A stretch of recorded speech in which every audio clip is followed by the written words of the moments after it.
Hallelujah, Hallelujah,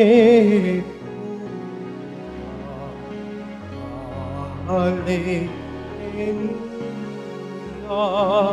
Hallelujah.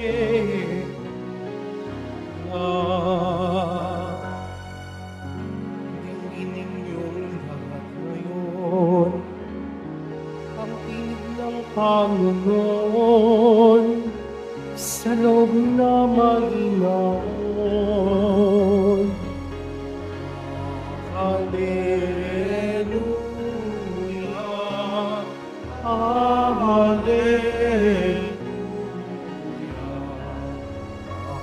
Hallelujah,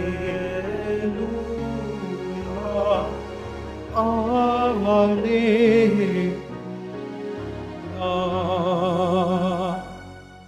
Sumainyo ang Panginoon. At sumaiyo rin. Ang mabuting balita ng Panginoon ayon kay San Mateo. Papuri sa iyo, Panginoon. Noong panahong iyon, sinumbatan ni Jesus ang mga bayang ginawa niya ng maraming kababalaghan sapagkat hindi sila nagsisi at tumalikod sa kanilang mga kasalanan. Kawawa ka, Corazin! Kawawa ka, Betsaida! Sapagkat kung sa Tiro at Sidon ginawa ang mga kababalaghang ginawa sa inyo, malaon na sanang nagdaramit ng sako at nauupo sa abo ang mga taga roon upang ipakilalang sila ay nagsisisi. Ngunit sinasabi ko sa inyo, sa araw ng paghukom ay higit na mabigat ang sasapitin ninyo kaysa sasapitin ng mga taga-Tiro at taga-Sidon. At ikaw, Kapernaum, ibig mong mataas hanggang sa langit, ibabagsak ka sa Hades, sapagkat kung sa Sodoma ginawa ang mga kababalaghang ginawa rito sa inyo, sana'y nanatili pa ito hanggang ngayon. Ngunit sinasabi ko sa inyo, sa araw ng paghuhukom ay higit na mabigat ang ipaparusa sa inyo kaysa dinanas ng Sodoma. Mga kapatid, ang mabuting balita ng ating kaligtasan. Pinupuri ka namin, Panginoong Heso Kristo. Magsiupo ang lahat. Isang pinagpalang gabi po sa ating lahat. Good evening. At sa mga kasama po natin sa ating live streaming sa iba't ibang social media platforms po ng Quiapo Church, ang pagpapala ng ating Pong Jesus Nazareno ay sumainyo saan mang dako kayo ng Pilipinas o ng mundo. Quick survey, mabilis lang po na tanong. So kung makakita ng mga kamay, pinagpapala ba kayo ng Diyos? Sino dito ang mga pinagpapala ng Diyos? Taas ang kamay. Madami, no? Kasama na ako. Lahat tayo ay pinagpapala ng Diyos. Given, pinagpala tayo ng Diyos. Matapos nating tanggapin ang mga pagpapala at biyaya ng Diyos, ano ang ginawa natin? Yan ang tanong, no? Matapos nating matanggap yung ipinagdarasal nating matagal na, Lord, sana makapasa ako ng board exam. Pumunta ka sa Quiapo, nilagpasan mo pa yung nobenaryo, yung 9 na araw na pagsisimba para lang makapasa sa board exam. Tapos matapos ng board exam, pumasa ka, so nagtatrabaho ka na, ginagamit mo ba sa kabutihan ang iyong propesyon? Ha? Yan ang tanong. O baka sumabay ka na sa agos, no? O sa sistema na nangyayari sa iyong pinagtatrabahuhan. Lord, sana manalo ako sa posisyong ito. Matapos na maihalal ka, nasaan na yung biyaya ng pagpili sa'yo ng tao? Ikaw ba ay nanunungkulan ng tapat? Ginagamit mo ba yung kapangyarihang ito upang ang mga tao ay makaranas ng patas, no?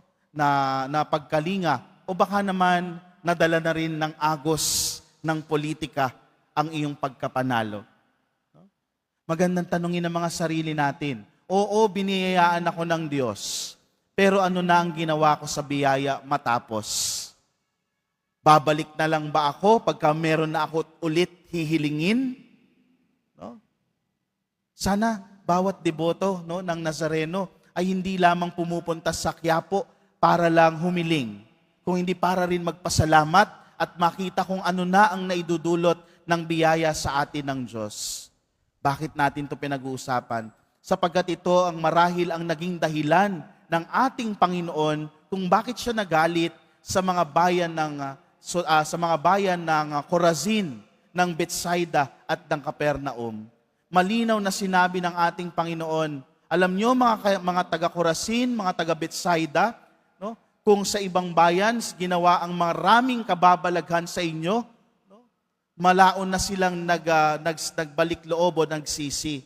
Kayo mga taga-Corazin at Bethsaida, no? Kayo'y biniyayaan ng napakaraming biyaya, ano nang ginawa ninyo? Nabago na ba yung buhay ninyo? Tayong mga deboto ng Poong Jesus Nazareno, patuloy na umaagos ang biyaya mula sa ating Poong Jesus Nazareno.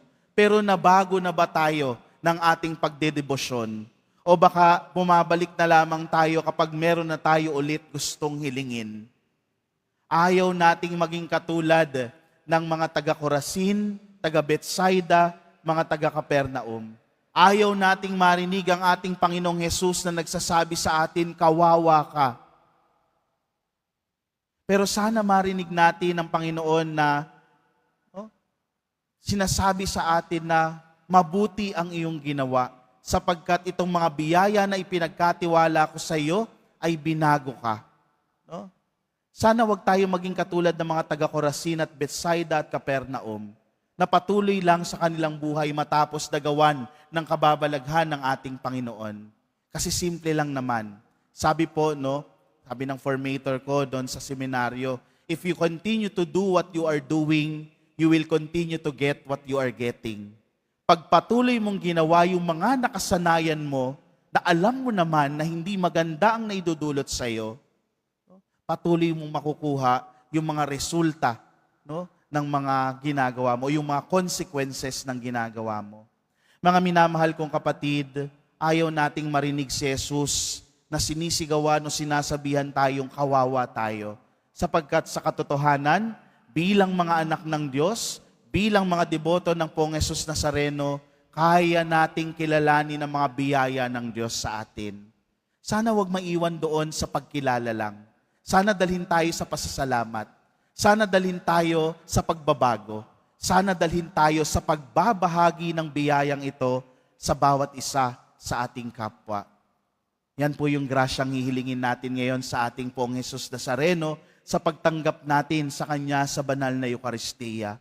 Nawa, makilala natin ang mga biyaya ng Diyos sa atin at patuloy tayo nitong baguhin bilang mga mabubuti at banal na hindi lamang mga deboto, kung hindi mga anak ng Diyos.